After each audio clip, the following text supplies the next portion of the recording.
జీవితంలో ఒక మనిషి నికార్సైన వ్యక్తిత్వంతో నిప్పులా బతకడానికైనా, గడ్డిపోచకన్నా తేలికైపోవడానికైనా మనసు ప్రధానం. శరీరానిదేముంది, మనసు ఎటు తిప్పితే అటు నడుస్తుంది, చేయమన్నది చేస్తుంది. శరీరం సుఖపడినా, బాధపడినా మనసుదే ముఖ్య పాత్ర.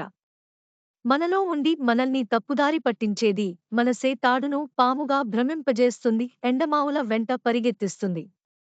తెల్లనివన్నీ పాలు, నల్లనివన్నీ నీళ్లుగా నమ్మిస్తుంది.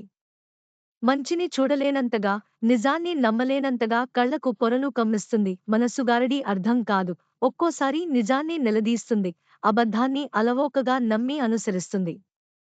అలవాటైన దానినుంచి కొత్త మార్గానికి పోనీయకుండా భయపెడుతుంది. కాబట్టి మనస్సుని అదుపులో పెట్టుకున్నవాళ్లకి త్వరగా జీవితంలో ఎదగగలరు. అలాగే మనిషిలో పైకి కనిపించే ఆకారం కాదు, కనిపించని మనసే ముఖ్యమైనది. ఇది తెలుసుకుని మసలుకోవడమే పరిణతి.